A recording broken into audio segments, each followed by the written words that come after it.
The international system is facing accelerated transitions as competition between the great powers intensifies. Join this important dialogue with the Kingston Consortium on International Security.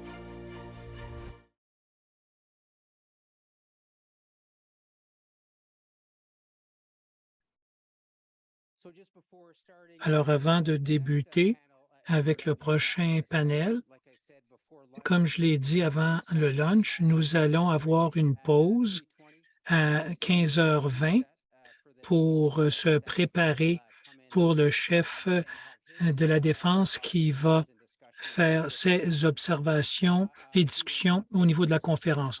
Il ne sera pas présenté à ce moment-là, étant donné que le docteur Nossa va le faire également. Et une fois que ce sera fait, nous allons avoir nos commentaires de clôture et nous allons mettre fin à la conférence autour de 16h30 cet après-midi. Donc, pour cette prochaine discussion, comme nous l'avons dit, nous avons le docteur Kim Nossum. Il est un professeur émérite d'études politiques au centre, plutôt à l'Université Queen's. Beaucoup de recherches, beaucoup de publications, surtout avec une orientation sur les politiques étrangères et de défense canadiennes. Et il va animer la discussion aujourd'hui pour laquelle nous avons une conférencière en ligne sur les stratégies pour l'avenir. Alors, merci beaucoup. Alors, nous sommes de retour à cette dernière session, avant-dernière session. Donc, le panel 6 est toujours le panel le plus intéressant parce que nous avons passé 2 jours à examiner les différents aspects du sujet sous discussion. Et le panel 6 est toujours le panel où nous avons l'occasion de réfléchir sur les conséquences politiques et les messages à retenir par rapport à ce sujet. Dans cette année, bien sûr, c'est sur l'Arctique. Et pour ce faire, nous avons 3 panélistes aujourd'hui. Nous allons les prendre dans l'ordre affiché dans le programme. Le Dr Thomas Hughes de l'Université du Manitoba, la professeure Gunhild Huggenson-Georg de l'Université de Tromsø, l'Université arctique de Norvège, et en ligne, nous allons avoir Stéphanie Pézard de la RAND Corporation. Et tous nos panélistes vont examiner les conséquences et les recommandations potentielles politiques. Alors, sans plus tarder, je vais céder le micro au Dr Thomas Hughes. Merci.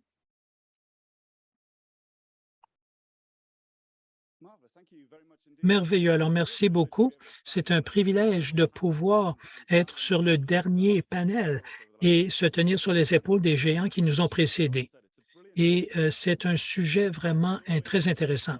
C'est toujours amusant de sortir la boule de cristal, de la frotter et regarder les politiques pour l'avenir, surtout dans un environnement aussi riche et nuancé qu'est l'Arctique. Mais là aussi, il y a le problème. Étant donné que nous le savons, faire des prédictions, c'est vraiment un calice empoisonné. Il y a plusieurs directions que l'Arctique pourrait prendre et je suis très au courant qu'il y a beaucoup de gens très intelligents dans cette salle et qui ont réfléchi beaucoup aux politiques à mettre en place dans l'Arctique et vous avez eu encore plus d'idées de plus de gens sur les politiques que nous pourrions suivre. Le fait que j'ai la chance d'être derrière ce micro est insuffisant pour vous faire croire que j'ai une panacée à vous proposer. Plutôt que de donner des prescriptions politiques étroites, je veux m'appuyer sur les conversations des derniers jours. Je vais résister à la tentation d'ajouter au bruit de la politique. Et plutôt, en prenant du recul, j'espère que je vais essayer de discuter des politiques qui, en fait, posent la question clé et les façons dont nous devons penser aux défis de l'avenir dans l'Arctique. Donc, pour m'appuyer sur les discussions préalables qui m'ont frappé Et je vais aussi me concentrer sur les principes que vous connaissez bien, mais qui n'ont pas, à mon avis, encore été intégrés dans le contexte arctique. Donc, je vais commencer avec un sujet qui me tient à cœur et qui m'emballe, les menaces et comment nous comprenons les intentions des autres. On a pensé de la conscience du domaine. C'est une conscience dans ce domaine de la connaissance générale plutôt que dans les domaines tangibles que nous avons tendance à discuter. Donc, pendant la cadre politique de l'Arctique nous dit que nous ne comprenons pas ce que les autres États veulent faire dans l'Arctique. Et à mon avis, ça n'a pas changé depuis 3 ans. Et c'est un problème, parce que si nous ne comprenons pas ce que les objectifs des autres sont, c'est difficile pour nous de prendre des décisions sur comment nous allons aller de l'avant pour réaliser nos propres objectifs. Donc, alors, comment commencer à comprendre ces objectifs? Eh bien, il y a une approche classique que nous prenons très souvent et je veux vous mettre en garde là-dessus. Loin de moi de prétendre, selon la Bible de Saint Matthieu, c'est par la connaissance de leurs actions que vous allez les connaître. En d'autres mots, c'est tentant et c'est utile de regarder les tendances dans les activités, mais il faut être prudent de ne pas se retrouver à prendre des hypothèses faciles sur la base que parce que quelqu'un a fait X, ils ont l'objectif Y, ou parce qu'ils ont fait X, que leur priorité est Z. Un exemple qui est près de nous, la division 11e des États-Unis a fait beaucoup de formations en Alaska. Pour revenir à ma question de ce matin, est-ce que nous prévoyons donc qu'il y aura des conflits territoriaux à grande échelle dans le Nord? Non, mais c'est facile de voir comment on pourrait tirer cette conclusion si on ne comprenait pas les nuances de l'établissement des politiques dans nos environnements. L'autre défi, à mon avis, est que nous sommes tentés de contrer les actions individuelles. Et dans l'ensemble, c'est correct. Mais on se retrouve à être limité par des limites cognitives auto-imposées, si vous voulez. Et c'est important que même si nous continuons à réagir aux actions individuelles qui sont problématiques, il faut avoir une vision holistique des autres. Parce que ce faisant, nous ajoutons de l'espace pour la créativité. Nous voyons le portrait d'ensemble. Nous voyons comment nous pouvons travailler avec les tendances à moyen et long terme plutôt que de taper sur chaque problème qui survient. Et à côté de ça, ce ne sont pas toutes les menaces qui sont perçues de la même façon. Différents objectifs signifie qu'il y a différentes compréhensions de menaces et différentes réactions aux menaces. Bon, la plupart des États en Arctique ont des objectifs assez semblables, un avantage économique et une amélioration de leur sécurité. Mais nous savons que la façon dont ça se manifeste en pratique et d'un acteur à l'autre est très différent. Donc, la question plus importante à poser est quelle est la menace comprise par chaque acteur? Comme exemple simple, nous savons que pour la Russie, la les territoires du Nord font partie de leur vision économique. Ça veut dire qu'ils vont avoir un point de vue différent d'une menace clé dans l'Arctique, ce qui signifie qu'ils vont avoir une idée différente des capacités dont ils ont besoin pour atténuer cette menace. Et ça, c'est essentiel quand nous parlons des CPN que le Dr. Greaves a soulevé hier. Ma question clé est que veut-on vraiment développer comme confiance? Comment nos besoins précis sont-ils différents de ceux des autres pays qui agissent aussi dans l'Arctique? Et comment développons-nous un régime qui incorpore les compréhensions différentes d'une menace plutôt que de présumer un concept général qu'on va appliquer de façon égale à tout le monde? Et je crois que ceci exige que l'on regarde la logique derrière chaque action. Par exemple, nous avons des définitions divergentes sur la façon de dissuader un adversaire. Il y a des lignes très claires, très évidentes et bien comprises, des réponses précises à des actions données. Ça, c'est très transparent. C'est l'approche que l'OTAN a pris dans les dernières années ou est-ce qu'on démontre un peu de folie? Créons-nous cette mise en garde suite à l'incertitude face à nos actions, une approche qui ressemble peut-être à celle de la Corée du Nord et ce que la Russie. Alors, danser sur le bord du précipice, cette approche qui implique qu'on veut agir de façon osée. Mais le point clé à adresser ici est comment comprenons-nous, comment l'autre partie essaie de nous dissuader. Et nous, que veulent-ils que nous dissuader de faire? Parce qu'il y a une approche débranchée à la dissuasion, on peut se retrouver dans une situation d'escalade non anticipée. Et pour m'appuyer là-dessus, je crois que nous avons un défi important.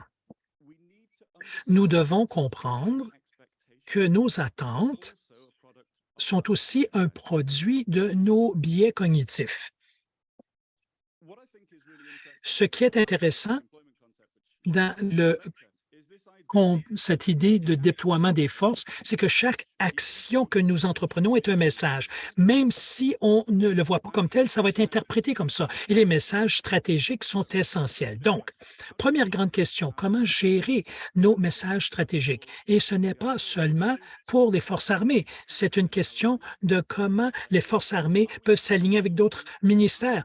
Parlons-nous à nos alliés de nos messages pour l'aligner avec les leurs. Nous avons le Centre Stratcom pour l'excellence de l'OTAN, mais nous pourrions y travailler comme en tant que Canada de plus efficace. En d'autres mots, on pourrait le financer davantage. Donc, la compréhension centrale ici est quel message envoie-t-on? Et ce n'est pas simplement quel message croyons-nous envoyer, mais quel est le message qui est reçu et sont-ils congruents? On l'a déjà entendu, mais je crois que ce qui est encore plus important, même si le message est reçu comme on voulait qu'il le soit et que nous nous attendions à ce qu'il le soit, a-t-il l'effet sur la politique et l'action que nous attendons et que nous voulons? Et plus près de chez nous, il y a un exemple très simple, même dans une alliance. La politique reconnue dans la documentation des exercices de l'OTAN, c'est qu'on fait un exercice avec les partenaires de l'OTAN et ça montre un engagement commun à l'Alliance et tout le monde est dans une belle grande famille. Mais est-ce vraiment le cas? Est-ce que quelqu'un s'est assis pour se demander, est-ce que nous développons une meilleure relation? Et plus encore important, quel est le résultat tangible? Comment le mesurons-nous?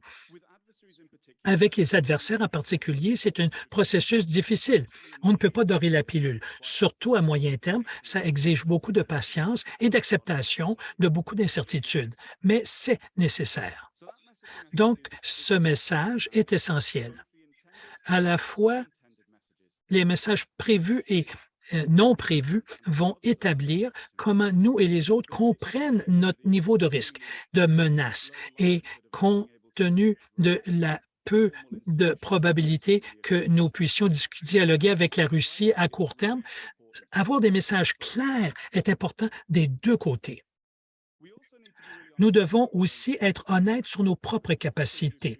Je crois, comme nous l'avons entendu pendant la conversation, il n'est pas injuste de dire que le Canadien est dans la position de la couverture trop courte. On peut soit se couvrir les épaules ou les pieds, mais pas les deux. Il y a plusieurs missions que nous aimerions entreprendre, mais on ne peut pas tout faire en même temps. Et c'est correct. Ce n'est pas inhabituel. Chaque pays le fait et il y a un vieux cliché que tout est une priorité, mais rien n'est une priorité. Par contre, nous devons être honnêtes sur les missions que nous pouvons réaliser. Une partie de ça, c'est une question de signalisation. Nous devons montrer que ce n'est pas un bluff.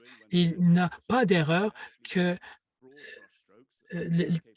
quand les adversaires sont au courant de nos capacités, cela peut amplifier le reste de notre message. Et nous devons aussi avoir une conversation et de la réflexion sur ce qui constitue une sécurité adéquate pour nous. Et nous avons eu une conversation il y a quelques semaines à savoir si le Canada serait à l'aise avec davantage d'avions américains dans l'espace aérien canadien qui assument une plus grande responsabilité pour la défense de l'air canadien. Mais ça donne plus de flexibilité opérationnelle au Canada, mais en même temps, cela suggère que le Canada n'est pas autonome au niveau de sa sécurité. Donc, dans l'Arctique, de quoi a-t-on besoin pour avoir confiance en notre propre sécurité? Dans ce contexte, comment réfléchir à la confiance, à savoir, peut-on lutter contre une agression d'un opposant par rapport à notre confiance dans nos capacités à déterminer l'intention des autres à moyen ou long terme? Dans les 2 cas, la confidence est variable. Vous pouvez être très confiant ou moins confiant, mais ce qui signifie aussi que nous devons comprendre quel niveau de confiance nous avons besoin afin de se sentir en sécurité. Le le concept de défense pan-domaine est important. Ça soulève plusieurs points importants quand nous pensons à l'Arctique. Comme il a été mentionné par plusieurs personnes jusqu'à présent, un des principaux concepts dans le pan-domaine, c'est la connexion de différents leviers de politique nationale. Nous avons déjà de bons exemples, comme ça a été mentionné hier, mais ce serait erroné de dire qu'ils ont été bien optimisés. Donc, plutôt que de réfléchir à comment nous allons interrelier ces silos de capacité, nous devons avoir une conversation plus holistique sur comment nous allons regrouper nos capacités avec celles de nos alliés militaires et non militaires. Et ça revient à la signalisation et le potentiel pour des infrastructures à double emploi est important. Dans le nord du Canada, avec l'implication des populations locales, c'est un bon exemple de comment nous pourrions avoir des avantages plus holistiques d'action centrée par les FAC. Mais une mise en garde peut-être, ou en tout cas une réflexion, souvent quand nous discutons de la double utilisation au niveau de l'État, on voit ça comme un subterfuge ou quelque chose qui cache de l'agressivité. On ne le voit rarement, la conversation, quand nous parlons de développer des infrastructures à double usage. Donc, la question pour nous, c'est comment aligner cet avantage des infrastructures à double emploi et par rapport au signal que nous voulons donner. Et si nous sommes sérieux au sujet des opérations pan-domaine, qu'est-ce que cela veut dire pour l'implication des FAC avec les organisations civiles, surtout au niveau juridique et social? Bon, je sais que ce n'est pas simplement une approche du gouvernement ancien, mais ce besoin de travailler avec d'autres ministères fait partie de ce document et doit être bien réfléchi dans le contexte de l'Arctique, compte tenu de l'importance de l'Arctique pour le Canada. Donc, finalement, sur les principaux points, comment choisir les bonnes options politiques? Bien sûr, on ne saura pas si on a pris la bonne décision avant de voir le résultat. Ça peut être difficile à vivre, mais il faut se demander comment en venir aux décisions que nous allons prendre. Le guide de planification 2008 des Forces armées est une lecture très intéressante et elle décrit bien comment utiliser l'information, mais elle ne parle pas assez de comment nous allons modérer les intrants à ce processus. Donc, encore une fois, ça demande de la réflexion sur notre position et les lentilles utilisées. On l'a vu avec le processus GBA+, que c'est possible. Mais quelles sont les hypothèses que nous avons sur l'Arctique et les commentaires que nous avons entendus hier sur le besoin de remettre en question nos hypothèses et préjugés méritent d'être étudiés en détail. Deuxièmement, avons-nous réfléchi de façon holistique sur les étapes à prendre pour arriver à cet objectif dans le concept pan-domaine? Donc, l'OPP nous dit l'arc opérationnel demande la capacité de voir les effets synergistiques de toutes les capacités disponibles dans la réalisation de l'objectif stratégique. C'est une bonne bouchée, n'est-ce pas? Donc, dans chaque situation, quelles capacités sont dans les faits disponibles pour que nous puissions réaliser à nos grands objectifs. Et encore une fois, il faut éviter les silos qui nuisent aux prises de décision que nous avons à prendre. Nous devons développer cette compréhension mutuelle. Donc, nous devons travailler à reculons. Nous ne pouvons pas nous cacher sur le fait que le gouvernement ne nous a pas donné un objectif clair. C'est vrai, mais il faut s'assurer qu'une bonne pression soit exercée sur ces décideurs pour créer ces objectifs sur lesquels nous pouvons commencer à travailler. Donc, pour conclure, on a suggéré que le panel allait discuter de stratégies pour les politiques en Arctique.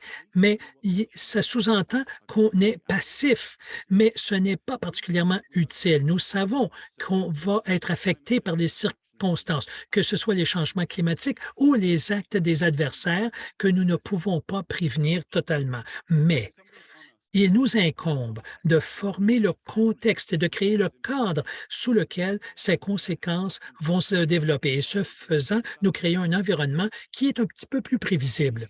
Et donc, nous devons être créatifs, nous devons comprendre si oui ou non nous posons les bonnes questions. Développons-nous les bonnes actions sur plusieurs périodes. Et c'est seulement en remettant en question ces hypothèses que nous allons pouvoir optimiser les politiques. J'adore KCIS, c'est vraiment fantastique. C'est un des meilleurs forums au Canada, sinon en Amérique du Nord, pour réunir des gens de plusieurs régions et pour créer un tremplin pour faire avancer les politiques. Mais qui est absent de cette salle?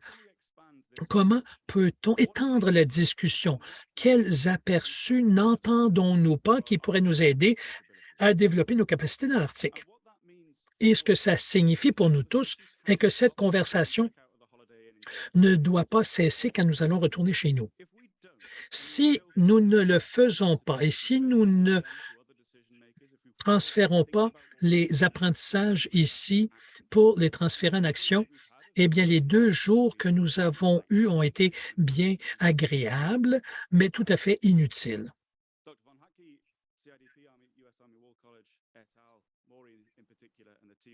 Donc, l'équipe de Maury et collaborateurs font un très bon travail depuis les 2 derniers jours d'établir une base brillante sur les conséquences pour l'Arctique. Mais c'est notre responsabilité de poser la question et puis après et se demander toutes les idées que nous avons entendues vont-elles se traduire en actions significatives? Merci. Alors, merci beaucoup, Thomas.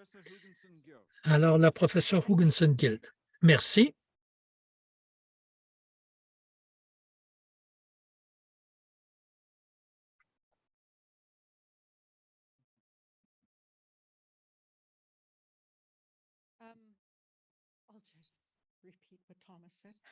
Je vais répéter ce que Thomas a dit. Non, je vais aussi remercier les organisateurs de cette conférence et je vais vous remercier de m'avoir invité. Et bien sûr, dans le dernier panel, j'ai mentionné que je dois en connaître davantage sur le sujet. On va y travailler, mais il y a une raison pour laquelle je tapais sur les SOF. C'est parce que je suis très intéressé à où vous travaillez, pas seulement les endroits précis, mais aussi l'ensemble du portrait, le contexte et les complexités sur ce portrait. Et donc, ce que je veux faire, c'est que je vais entrer dans le domaine civil parce qu'on a parlé de stratégie militaire et de temps en temps, nous avons parlé de communauté, mais je veux aussi examiner le portrait d'ensemble. J'ai volé ça de cette table. Il n'y a personne qui est assis là, donc ça ne les dérangera pas, mais je trouvais ça comme que c'était une image intéressante. Ça m'a rappelé il y a des milliers d'années quand je faisais ma maîtrise ou mon bac ou un instant, mon doctorat. Mais je me souviens que c'était dans les années 80 que Oren Young écrivait sur l'Arctique. C'était un politicologue, si vous ne le connaissez pas. Il écrivait sur l'Arctique et il parlait des instructions données dans l'Arctique, comment on le décrivait, intouché et parfait. Mais cette image, oui, géographiquement, ça représente bien, mais il y a un vide à son sujet. Et ces mots, vide et intouché, il y a encore des gens qui pensent encore que l'Arctique est comme ça, que c'est cet espace où peu se passe. Et cette conférence a prouvé que c'est une région incroyablement complexe, comme on l'a mentionné. Dans ce grand espace, il y a 4 millions de personnes, dont on a aussi mentionné le quart de ces gens sont des peuples autochtones et les autres sont non autochtones, bien sûr, répartis comme Will l'a mentionné, sur des régions très différentes. On ne peut pas dire que l'Arctique, c'est l'Arctique, parce qu'on a l'Arctique européen, nord-américain et bien sûr l'Arctique eurasien, surtout en Russie, où le plus gros du territoire se situe. Donc, c'est un espace très diversifié. Il y a plusieurs langues qui y sont parlées et aussi c'est une région qui est très riche en ressources naturelles. Et qu'est-ce qu'on disait en 2008 qui était si important? Il y avait ce type qui disait c'est une course aux ressources et ça faisait partie à l'époque du dialogue ou du débat dominant. C'est que ce qui arrive en Arctique, c'est qu'on veut s'approprier les ressources qui s'y trouvent. Il y avait l'évaluation sur le pétrole et gaz sont encore disponibles en Arctique. Ça fait encore partie du portrait et on le voit aussi aujourd'hui compte tenu de notre crise énergétique et où l'énergie est retournée au pétrole et gaz. Et je pense que notre conférencier invité a dit, en fait, avec tous les efforts d'aller vers les énergies renouvelables et de mettre fin à d'autres options par rapport à l'énergie. Il y a même une discussion de retourner vers le charbon. Donc ici, nous avons une région qui est au centre de cette crise énergétique et aussi, et comme nous l'avons mentionné, c'est une région qui est soumise aux effets des changements climatiques. Et la dernière évaluation que j'ai vue, c'est que ça se produit 3 fois plus vite dans l'Arctique comparé à ailleurs dans le monde. Donc, nous avons cette région très dynamique. Bien sûr, il y a les 8 États dans ces différentes régions de l'Arctique. Il y a les changements climatiques, il y a la question énergétique et toutes les autres ressources de l'Arctique. Et non la moindre, le conflit, comme on l'a aussi mentionné. Donc, comme on l'a aussi mentionné, 7 des 8 États dans le Conseil de l'Arctique sont en cours de devenir des membres de l'OTAN, ce qui change aussi la dynamique de cette région. Nous avons en Europe, si en bout de ligne, la Suède et la Finlande deviennent membres de l'OTAN, et je ne dis pas que c'est un fait accompli tant qu'on aura passé les buts, nous avons vu qu'il y avait des négociations en cours, mais malgré tout, du côté européen de l'Arctique, nous avons ce qu'on pourrait appeler la forteresse du Nord maintenant. Ce n'est plus une petite frontière de la Norvège avec la Russie qui est le flanc nord et le flanc de l'OTAN avant d'arriver en Russie. Maintenant, nous allons avoir toute la Finlande, donc la Finlande, la Suède et Norvège, et bien sûr le Danemark à la gauche ou la droite. Donc, vous avez cette forteresse du Nord. Ça aussi, ça va changer la dynamique à la fois de comment ces pays fonctionnent ensemble, le potentiel d'interopérabilité. Bien sûr, il y avait de la collaboration auparavant, mais maintenant, cette dynamique va changer encore plus. Et par rapport à une Russie qui utilise l'argument de Nearsheimer en disant que c'est la faute de l'OTAN, de l'Occident et que les États-Unis sont tous complices. Donc, c'est ce que l'Arctique est et c'est un espace très complexe avec beaucoup de problèmes qui s'y produisent. Donc, on doit être attentif à ce qui se passe dans l'Arctique parce que beaucoup des tensions attendent de voir ce qui va arriver plus au sud, mais aussi vont être très dominants dans cette région. That's probably one of the most I was going to say interesting, but interesting not in a good way, factors that will impact the conflict as well, in the sense that as Un des facteurs les plus intéressants, c'est que pendant cette période, on essaye de se positionner entre les États de l'OTAN et la Russie. Le changement climatique va s'accentuer et va aggraver les conflits. Il faut donc en tenir compte, absolument, parce que l'atténuation du changement climatique est continue. Mais ça, ce n'est que la pointe de l'iceberg, si l'on veut, quand on essaie d'envisager la complexité de l'Arctique. ce paysage a été caractérisé de façon statique. Willis en a parlé hier aussi, comme une espèce de zone de paix qui fait l'objet d'une exception. Cette exception arctique, voulant que c'est un endroit où personne ne veut se battre, on veut que ça reste pacifique. Et moi, je crois que ce concept est problématique parce que les perceptions de sécurité sont dynamiques, ne sont pas statiques. Les perceptions de sécurité d'aujourd'hui ne sont pas celles du début des années 90.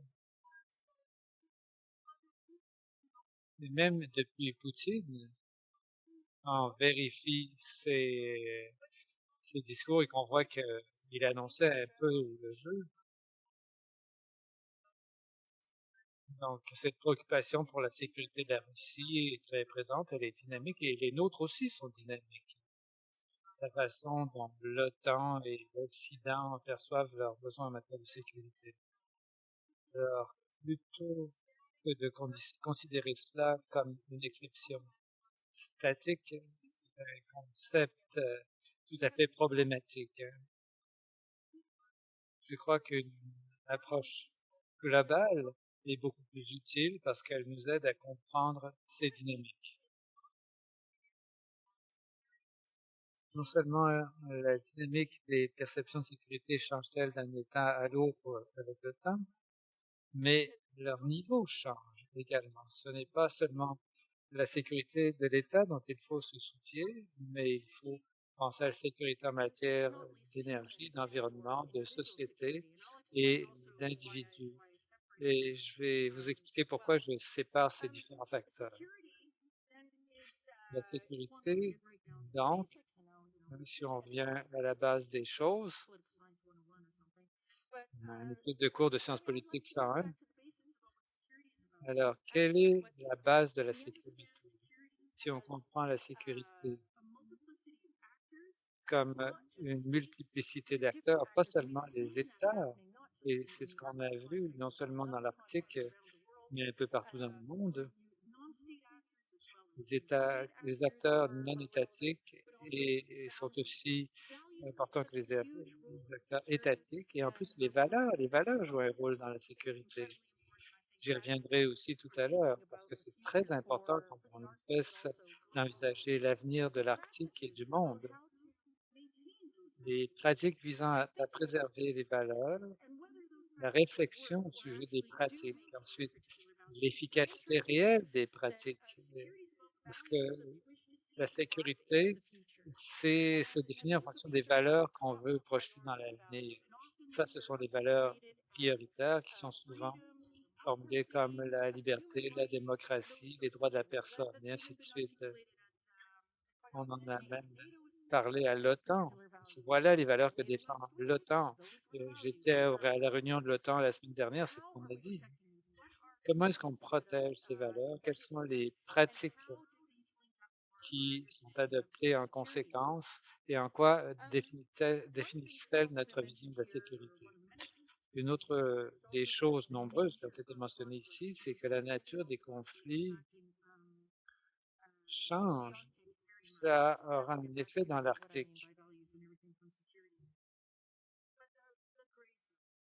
Mais il y a une espèce de zone grise, des menaces hybrides, la guerre hybride comme celle que l'on voit en Ukraine. Et la zone grise,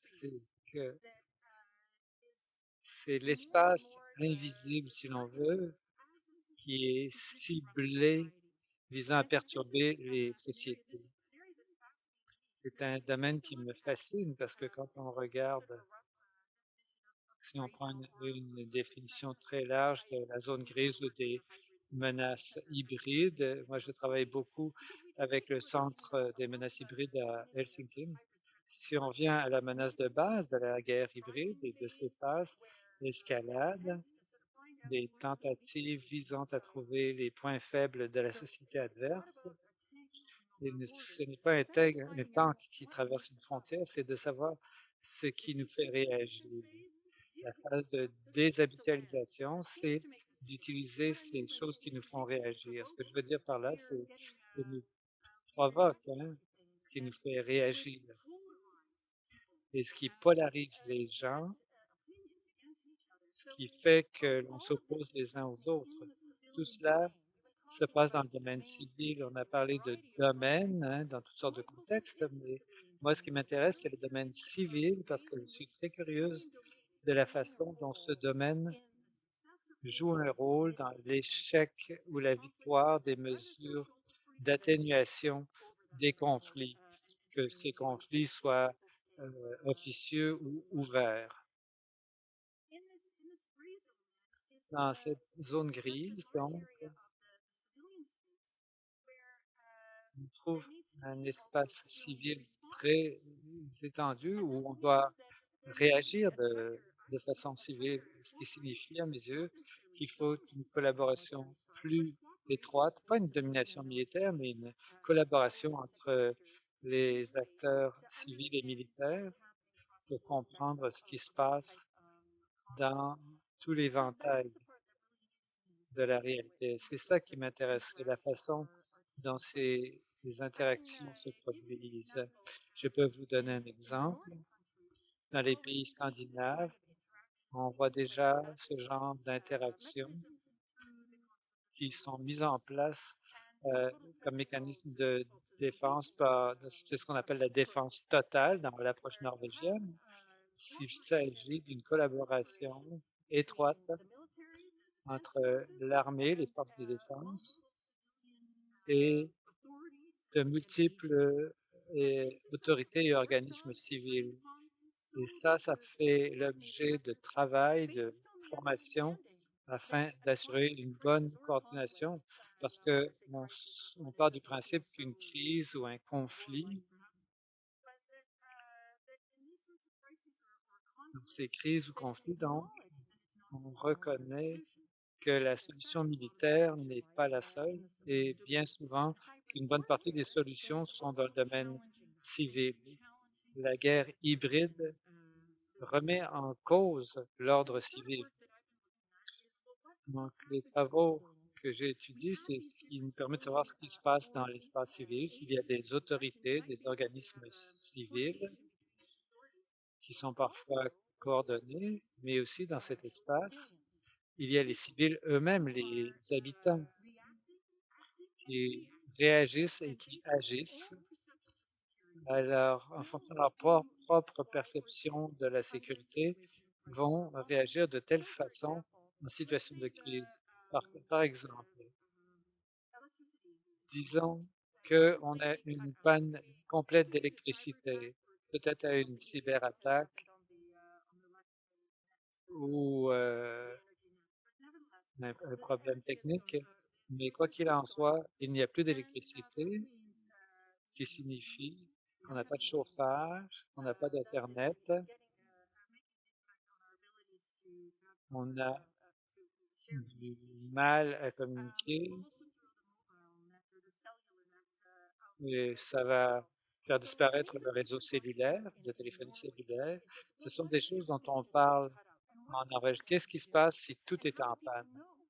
Comment est-ce que les gens vont réagir? Comment est-ce qu'ils vont savoir ce qu'ils devraient faire? Est-ce qu'ils sont prêts à réagir? Il y a quelques années, en 2018, on a envoyé une brochure dans tous les foyers norvégiens en leur disant, vous faites partie de la préparation de la Norvège. Je ne voulais pas qu'on parle de guerre, mais les Suédois ont envoyé une brochure semblable intitulée Quoi faire en cas de crise ou de guerre. La direction de la préparation civile. Excusez-moi, je traduis à mesure, alors donc ça ne sort pas toujours très bien. Mais cette organisation était l'une des premières autorités responsables de la protection civile, disait, bon, nous tous, simples citoyens, nous devons avoir des provisions bonnes pour 3 jours pour traverser une crise, ce qui semble raisonnable. Mais après 3 jours, qu'est-ce qui se passe? Le 4e jour, on recommence à regarder Netflix, mais non. En fait, en toute probabilité, la crise risque de se prolonger. Alors, quel que soit le mécanisme de départ de la crise, on peut aussi l'utiliser pour exacerber les conflits trouver les points faibles, savoir qui a peur, qui va dire je ne vais pas rester ici. Je sais qu'il y a des provisions plus grandes dans une autre région de la Norvège. Je vais donc prendre la route et je vais conduire. Et imaginez, dans le Grand Nord. Évidemment, il ne faut pas se plaindre parce qu'au Canada, il n'y a pas de route. On l'a découvert, mais nous, on a des routes. Elles sont très étroites. Ça ressemble à des petits chemins de campagne. Et s'il y avait un bouchon de circulation, comment est-ce qu'on réagirait? Donc, il faut tester ces scénarios. Comment est-ce que les gens vont réagir sous pression? Au lieu d'attendre d'être secourus par les autorités, mais s'ils sont des acteurs en temps de crise. Et en particulier, on sait qu'ils peuvent l'être parce que c'est là que ces menaces hybrides sont très efficaces et cherchent à éroder la confiance et la résilience de la collectivité. Et si le niveau de confiance est déjà bas, c'est encore plus facile d'instiller le doute et la méfiance envers les autorités, envers même les voisins. Et on voit cela se produire en ce qui concerne la désinformation. J'étais à l'OTAN la semaine dernière, je parlais du domaine civil comme une partie importante du champ de bataille. Je ne parle pas d'utilisation d'armes, mais c'est fascinant de voir dans la façon dont on déploie l'information pour essayer de polariser les gens, pour stimuler l'agressivité réciproque ou l'agressivité face au gouvernement. Bon, on me dit que je dois conclure. Bon, le message est le suivant. Une bonne partie de ce qu'on cible dans la société, c'est les choses qui existent déjà dans la société. Évidemment, par exemple, on peut avoir de la désinformation au sujet de la première ministre finnoise qui danse. Ça lui a causé toutes sortes de problèmes. On croit qu'elle a été ciblée pour nuire à son image, mais on pourrait s'en servir comme exemple du, de la mauvaise, des piètres qualités de dirigeantes des femmes. Et ça a visé à nuire à toutes les femmes. Les éléments présents dans notre société, les préjugés, les antagonismes, les méfiances, sont utilisés et déployés pour s'attaquer aux minorités, aux femmes, aux groupes minoritaires. On utilise les gens qui se méfient déjà de certains groupes sociaux pour les mettre au service de l'ennemi. Alors, ça vous montre que la société joue un rôle pour exacerber ou atténuer les conflits. Comment renforcer la confiance interne, comment faire face aux crises et aux conflits sans s'attaquer les uns les autres. Le conférencier invité hier disait qu'il avait une bonne confiance dans la population canadienne. Je crois qu'il parlait de Martha et Henry qui voudraient proposer des solutions en mettant de côté leurs divergences politiques. Peut-être que Martha et Henry aimeraient trouver une solution inclusive, mais il est aussi possible que Bob et Nancy s'en fichent complètement. Et ce sont ces gens-là, c'est Bob et Nancy qui nous intéressent, parce que s'il y a une masse critique de gens qui s'opposent à Martha ou Henry, ou qui s'opposent aux gens dont Martha et Henry veulent préserver les droits sociaux, cela risque de créer une grande polarisation sociale. Alors, voilà les aspects de la guerre hybride qui vont être très importants dans le contexte arctique, car la situation est déjà très tendue, par exemple entre les États de l'OTAN et la Russie. Je crois que dans l'Arctique, il faut être tout à fait préparé pour des menaces invisibles, les cyberattaques,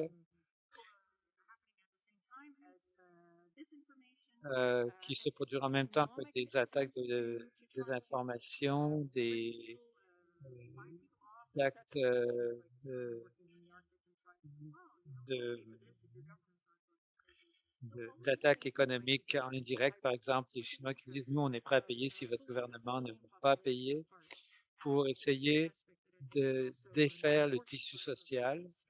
Et cela fait partie importante des stratégies que nous devons adopter pour atténuer les risques de conflit.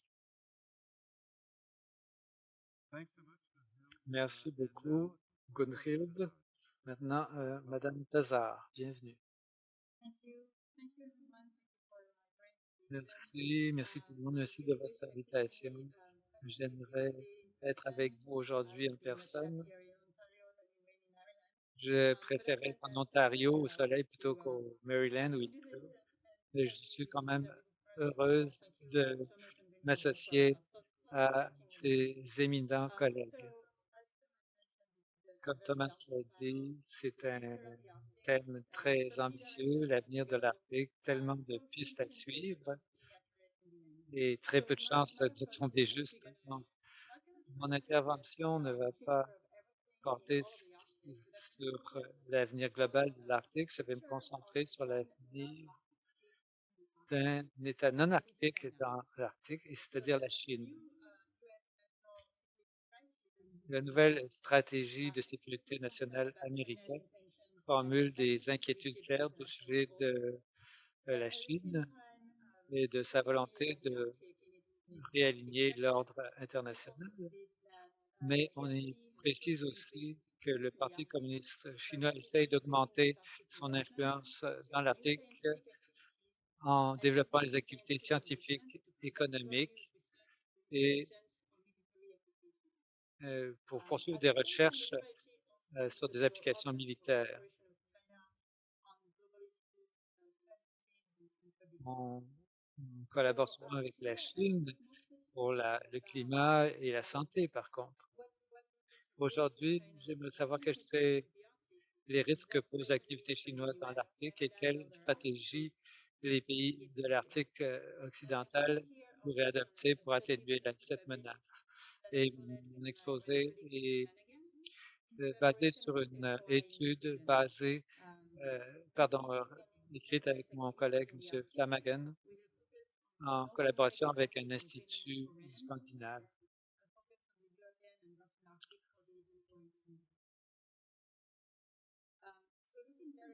Quand je regarde directement ce que l'avenir nous réserve, ce qu'on a fait, c'est qu'on a conçu un exercice de simulation pour comprendre les voies par lesquelles la Chine pourrait devenir un grand joueur dans l'Arctique.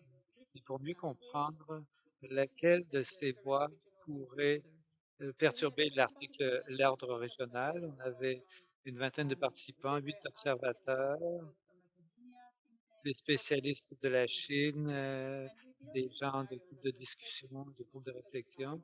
Et on a élaboré un scénario en 2035 en vertu duquel la Chine est prospère sur tous les plans dans l'Arctique. Donc, on a imaginé cette situation rêvée pour la Chine en 2035, où elle atteint tous ses objectifs dans l'Arctique et même plus loin et qu'elle est extrêmement influente dans la région. Le but de cette simulation, c'était de demander aux participants ce qu'il fallait faire ou ce qu'on pourrait faire entre 2022 et 2035 pour en arriver à ce résultat. Est-ce qu'il y a des mesures prises par la Chine ou des changements qui échappent à leur contrôle et dont ils pourraient profiter, par exemple une position des désastres écologiques.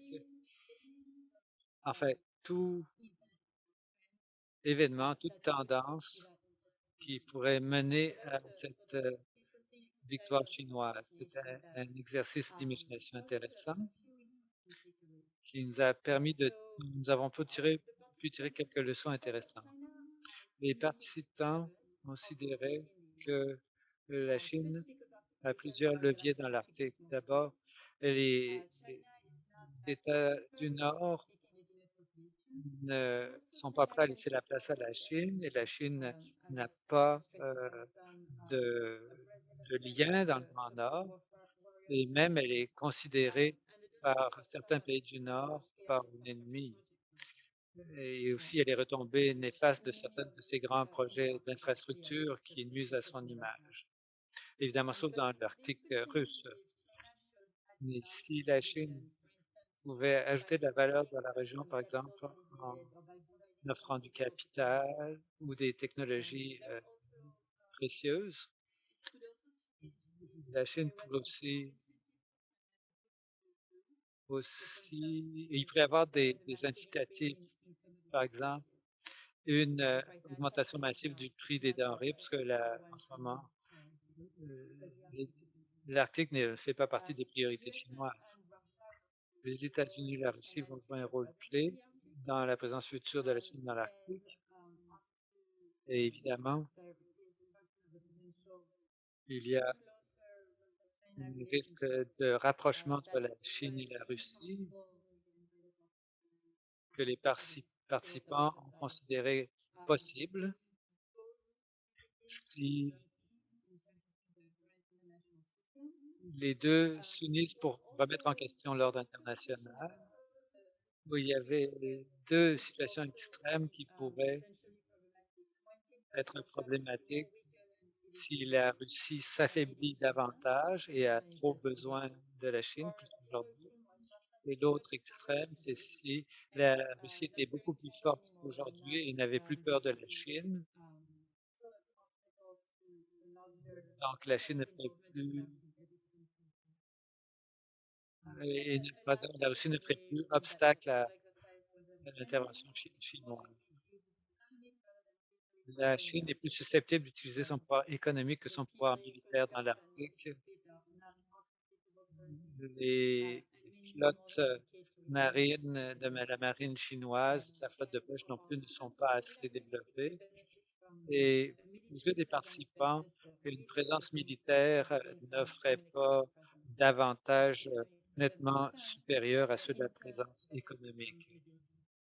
Et évidemment, le développement économique profite d'une stabilité accrue. Dans l'ensemble, quand on regarde comment l'Arctique pourrait évoluer dans l'avenir,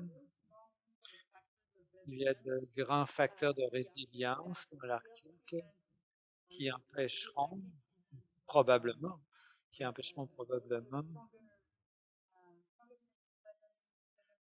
le renforcement de la présence chinoise et aussi limitera le risque que la Chine remette en question l'ordre régional. Ces facteurs de résilience ne sont pas permanents. Aucun d'entre eux n'est coulé dans le béton. Et certains événements, certaines tendances pourraient les remettre en question. D'abord, le fait que le Canada a des relations bilatérales difficiles avec plusieurs pays arctiques. La relation avec le Canada, bon, on en a parlé déjà au cours de cette conférence.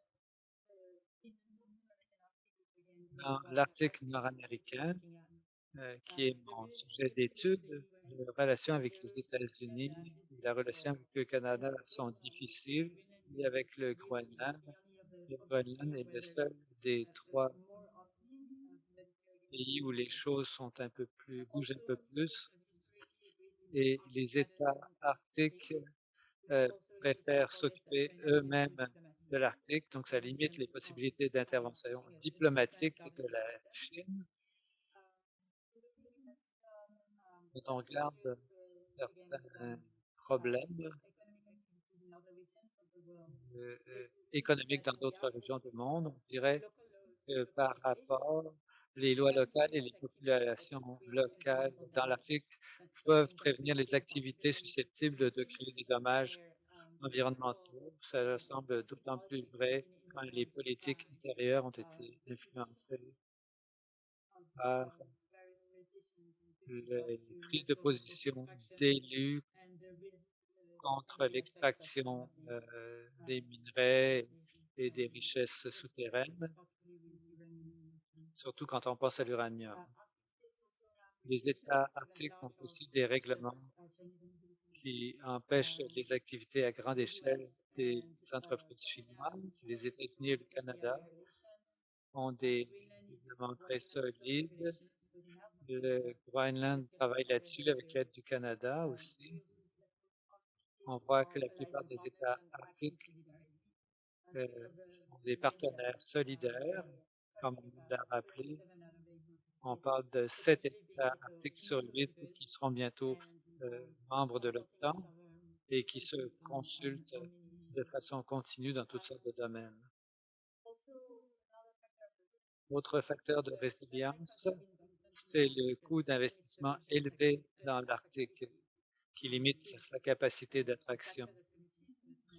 C'est un facteur qui pourrait changer avec le temps, mais qui est encore très marqué aujourd'hui. Le développement technologique aussi des pays arctiques limite l'intérêt, d'une association avec la Chine, parce qu'évidemment, la Chine ne peut pas offrir une technologie aussi avancée, ce qui distingue beaucoup l'Arctique des autres régions du monde. De la même façon, les pays arctiques sont relativement riches, ce qui les protège contre les activités de prêt qui permettent à la Chine d'avoir une mainmise sur les économies à l'étranger. Ou en tout cas, ça limite le risque que cela se produise. Comme je l'ai dit, aucun de ces facteurs ne va nécessairement rester présent dans l'avenir. Par exemple, on voit en ce moment qu'il y a une solidarité arctique. Par exemple, le Conseil de l'Arctique ne pourrait pas être fragmenté en cas de conflit avec la Russie ou la Chine. On a des investissements, on a des mécanismes de sélection des investissements dans l'Arctique, mais ces règlements pourraient être relâchés s'il y avait une récession économique ou un besoin accru d'investissement. Et aussi, plusieurs de ces facteurs ne relèvent pas du contrôle des États-Unis et de ses alliés. Le coût élevé de l'investissement, le niveau élevé de la technologie, le niveau élevé de richesse sont hors de leur contrôle. Et il y a quelques domaines d'incertitude dont il faut se méfier. D'abord, la relation entre la Russie et la Chine, comme je l'ai dit. Il y a un risque de rapprochement si les sanctions s'accentuent contre la Russie. Il y a plus de confiance entre ces deux pays. L'isolation de la Russie pourrait mener à la Chine à chercher d'autres moyens d'affirmer sa puissance. Il y a aussi la dépendance du Groenland. Et parfois, les occasions d'investissement de la part de la Chine et d'autres pays, ça va changer des choses. L'accès va être plus facile et la technologie va suivre. Le dernier point, c'est que la Chine peut aussi réaliser que la Chine se nuit elle-même dans l'Arctique. Si l'influence économique ne marche pas, elle pourrait prendre un recul et décider d'honorer sa promesse d'améliorer le niveau de vie dans l'Arctique en investissant, en partageant de la technologie de recherche et de sauvetage, en technologie de protection de l'environnement, de technologies qui visent à atténuer atténuer les effets du changement climatique comme la séquestration de carbone. Tout cela pourrait faire de la Chine un partenaire souhaitable. Qu'est-ce que ça veut dire pour les pays de l'Arctique, les États-Unis, le Canada, les alliés, leurs partenaires? D'abord, préserver leur solidarité. Cela semble le principal atout. On le voit aussi dans la nouvelle stratégie de la Maison-Blanche en Arctique qui a été publiée auparavant. Le deuxième point, c'est d'explorer les conditions permettant de restaurer le dialogue avec la Russie au sujet de l'Arctique, ça aurait des avantages immédiats en matière de sécurité pour les États-Unis et ses alliés.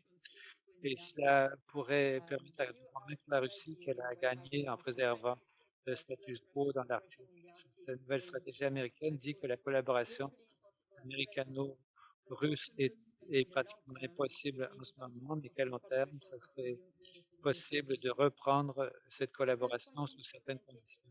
Le troisième point, c'est de maintenir le dialogue actif, surtout pour promouvoir l'intérêt mutuel et le développement économique durable avec les alliés. C'est un élément très important de la nouvelle stratégie de l'Arctique. Continuer de développer l'engagement dans l'Arctique, ce qui se fait déjà. Le dernier point, c'est de collaborer davantage avec les populations autochtones, qui sont des clés de l'influence et de la légitimité. Par exemple, les États-Unis pourraient utiliser, développer la collaboration entre les entreprises et la Fédération des organismes autochtones et développer de façon générale la collaboration avec les autochtones. Alors voilà quelques idées et je suis impatiente d'entendre vos commentaires et questions.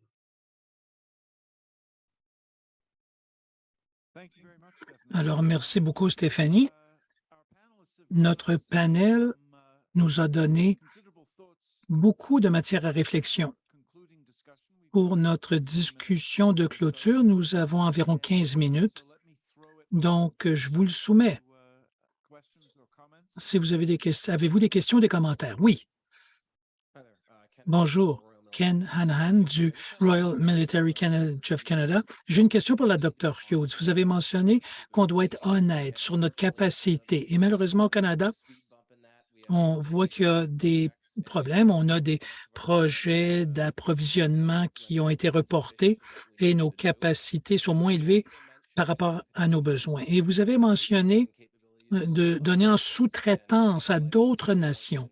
Et l'exemple que j'aimerais mentionner, c'est avec le Royaume-Uni l'année dernière qui a offert de nous aider avec nos préoccupations de sécurité dans l'Arctique avec leur sous-marin nucléaire. Donc, compte tenu de l'environnement de sécurité par rapport à la Russie, sommes-nous rendus au point où nous devons penser ou envisager à inviter des alliés chez nous pour nous aider à faire ce qui doit être fait? Merci. Question intéressante. Sommes-nous au point où on a besoin d'alliés? La position du Canada est qu'on travaille avec des alliés. Donc, ça va toujours faire partie de l'approche du Canada. La deuxième réponse à cette question, et j'essaie de le mentionner dans ma présentation, nous devons avoir une compréhension claire des différentes formes de menaces. J'imagine qu'il y a certaines menaces où le Canada dépendra de ses alliés et d'autres qu'il pourra gérer seul, soit parce qu'on peut contrer la menace nous-mêmes ou que la menace est faible. Donc, on doit être plus détaillé dans notre approche et encore une fois, ça revient à cette lucidité sur ce que l'on peut faire, ce qui nous préoccupe et comment améliorer l'un pour atténuer l'autre. Merci. Y a-t-il d'autres questions? Oui. Ma question est pour la Dr. Gvov. Vous avez parlé de mesures hybrides. On pensait dans ma présentation de la création de résilience. De mon autre côté, moi, je fais de la guerre hybride pour les États-Unis pour le faire à mes adversaires. Donc, être capable de se former pour le faire à un adversaire, ça vous donne une idée de comment vous protéger vous-même. Donc, je pense qu'on a des points en commun là. Ma question pour vous, comment gérer l'implication de l'armée dans les activités civiles pour mettre en place des mesures hybrides tout en gérant les problèmes que le Dr. Hughes a suggérés? Bonne question. Ma réponse par défaut, c'est de dire que ce n'est pas que les militaires qui doivent gérer la menace. Nous devons augmenter la capacité civile à traiter de ces menaces. Donc, il doit y avoir une conscientisation dans le système militaire parmi ceux qui interagissent de près avec une communauté donnée, mais aussi ceux qui voient le portrait d'ensemble. Mais la réaction doit être civile en nature, surtout pour les menaces qui sont en deçà du seuil. C'est ce genre d'interaction et c'est une interaction différente où les hypothèses sont différentes. Plutôt qu'une hypothèse, s'il y a une crise plutôt qu'un conflit, que ce sera toujours les militaires qui vont être à l'avant-plan et qui vont mener le bal. Donc ici, c'est une situation où il faut se demander comment les communautés civiles sont-elles équipées pour gérer les menaces hybrides. Donc, c'est peut-être ici qu'il faut attribuer la capacité. Par exemple, vous pourriez dire, écoutez, ce que vous devez surveiller, c'est X, Y ou Z, et ainsi de suite. Mais plusieurs de ces facteurs vont être même à l'extérieur de votre zone d'influence. Peut-être que vous pourrez les aider sur le terrain ou peut-être pas. Je ne sais pas tout ce que vous faites, mais les façons, la façon d'utiliser, par exemple, les campagnes de désinformation peuvent être utilisées. Par exemple, dans le Nord, on parlait des problèmes d'infrastructure. Et on a toujours dit qu'il n'y a pas assez d'investissement en infrastructure. Donc, les communautés ont besoin de plus pour être résilientes. Mais ça entre dans la question de confiance, parce que quand les communautés comprennent qu'elles ont l'appui des gouvernements pour obtenir les infrastructures dont elles ont besoin, ça aide la confiance. Mais la désinformation peut aider à diviser le Nord et le Sud, parce que quand la majorité de la population est dans le Sud, et ça revient à ce que Bob et Nancy qui s'en foutent, si vous n'avez pas assez, qui sont assez puissants dans leur domaine et qui ne sont pas intéressés. Nous en parlions plus tôt. Vous avez besoin que la population canadienne appuie les investissements dans le Nord. Mais si vous n'avez pas la masse critique, s'ils voient l'Arctique comme étant une région qui n'a pas besoin d'attention, et ils peuvent aussi se baser sur la discrimination, les perceptions négatives sur les peuples des Nord. Ça existe pas seulement au Canada, dans plusieurs de ces pays. Donc, il y a un processus intéressant qu'il faut examiner. Il faut examiner ce qui se passe dans la communauté en jeu. Donc, il faut lui donner des ressources, mais il faut regarder le portrait plus large. Qu'est-ce qui affecte la capacité d'appuyer la résilience et essayer de développer la confiance? Moins de confiance, ça peut polariser les gens et même nuire à leur volonté d'atténuer les conflits. Une dernière question. D'accord. Lorsqu'on parle du côté civil, je vais vous raconter ce qui est arrivé au Cap-Breton il y a 2 semaines avec l'ouragan Fiona. J'ai vu l'ouragan qui passait à travers le Cap-Breton. Comme je travaille pour le gouvernement, personne n'a eu le droit de sortir de sa maison, sauf les fonctionnaires qui savaient manipuler des tronçonneuses pour débiter les arbres parce qu'il n'y avait pas d'électricité où que ce soit. Maintenant, ce que j'ai vu, 5 jours sans électricité, il y avait des gens qui se battaient au poste d'essence. J'ai vu une attaque au couteau à un poste d'essence. J'ai été témoin de gens qui volaient des bidons d'essence chez les gens. Parce que ce qui arrive, c'est que l'essence, on n'avait plus de carburant et les gens avaient seulement des génératrices. Alors, ce qui est arrivé, c'est qu'il y a eu une folie de courir pour du carburant. Donc, c'est un exemple de ce qui est arrivé simplement après Fiona. Transposons ça dans le Nord. Et ils sont dans la même situation. Pas d'électricité, pas d'essence, rien. Donc, quelle serait une politique auquel serait une activité pour favoriser la résilience, parce que nous étions sans ressources tant que l'armée n'est pas arrivée. Ils ont envoyé 100 soldats pour nous aider et ils nous ont très, très bien aidés. Alors, merci beaucoup parce que vous nous avez vraiment aidés. Mais si on transposait ça au nord, que pourrait-on faire? Voulez-vous répondre rapidement? Ben, envoyer nos 2 majors, envoyer les forces spéciales. Non, honnêtement, ça se répercute à différents niveaux. C'est pour ça que l'interaction à la fois entre différents ministères, entre les forces armées et les ministères civils et aussi conscientiser la population sur ce qui peut arriver pendant une crise.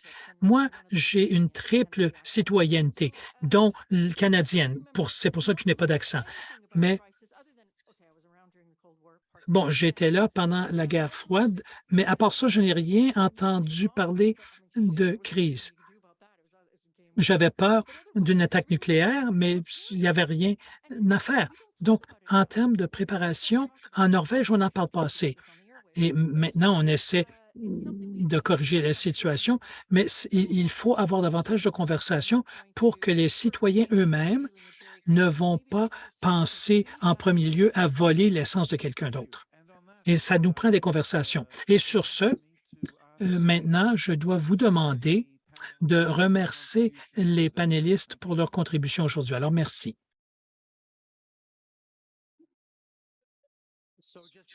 Alors, avant de leur donner leur cadeau de remerciement, il y a eu un changement d'horaire. La CDS va parler à 3h20. Donc, quoi? Dans un peu plus de 5 minutes. Donc, je vous invite de se reconfigurer pour avant d'inviter notre prochain invité. Alors, merci.